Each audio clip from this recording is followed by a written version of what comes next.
Joining us now with more on these key political races and what's at stake here is ABC News political director Averi Harper. Thank you so much for being here with us in studio. We know you have a very busy day. Averi, let's start with the race for New York City mayor, right? Zohran Mamdani, he's been the front runner. President Donald Trump has endorsed Andrew Cuomo, the independent, in the race, going against his own party's nominee, and Curtis Sliwa. Do you think this makes any difference for Cuomo in a positive way? I mean, look, Cuomo is really in a last-ditch effort trying to defeat Zohran Mamdani. It's making appeals to Republican voters. And so perhaps this helps them with some Republicans. But an endorsement from Trump in a very liberal New York City is not a badge of honor. You can't forget one of the many reasons that Eric Adams' candidacy sunk was because folks thought he was really close to President Donald Trump. And arguably, it helped boost a candidate like Mamdani in this race. In all fairness to Cuomo, he has said it's not an endorsement.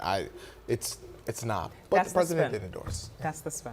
All right, so we're just talking about it now. So what are you watching tonight to see if you've got, Mamdani on this side and you've got the other two that are maybe splitting the other voters?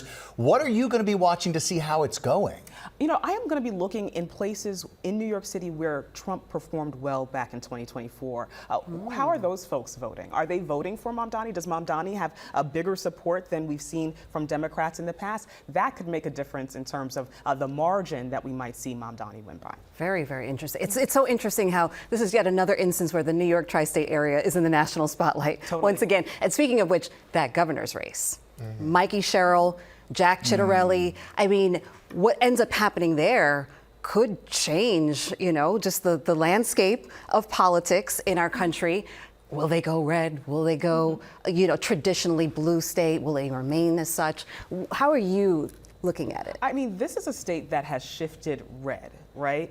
When you look at back in 2020, when you look at the presidential election, Biden won there by about 16 points. If you go to 2024, Kamala Harris only won by 6. And so there is a feeling among Republicans that it's an environment that is more favorable to them. So they are making efforts to try and flip that governor's seat blue. It's also a really difficult thing to hold on to the governor's seat for 3 terms in a row. Sure. Interesting. And we know that Phil Murphy has been in that office for the past 2 terms. Yeah, and it's just, to me, like a lot of people are saying, oh, this is going to decide how people view President Trump. But I think both candidates have been able to kind of like not make it about how you feel about President Trump. It's about how you feel about the candidates.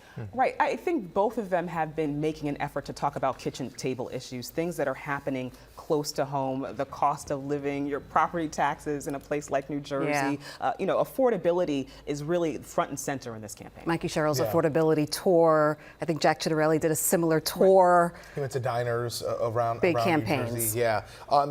There was some controversy happening between the candidates. Mikey Sherrill's military record came under fire. You also had Jack Ciattarelli's business in the past come under fire as well. So I'm curious, have these issues impacted voters, do you believe, or do you think they're focused on their property taxes and other issues? Right. I don't think that they have notably shifted how we're looking at this race. I think they've been fodder for headlines and folks have been talking about these things, but I'm not necessarily sure that it's going to change how folks are going to vote. I think at the end of the day, particularly when it comes to governor's races, people are really clued in and honed in on the things that are going to affect them at home. Yeah.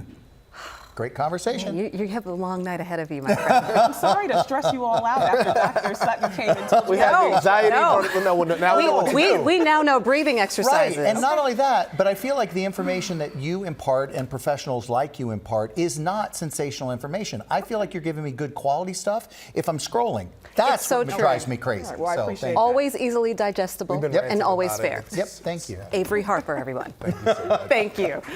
One more time, polling times. Take a look right there on your screen. They're open in New Jersey and Connecticut until, as you see there, 8 p.m. And then you see there in New York, 9 p.m. Yeah.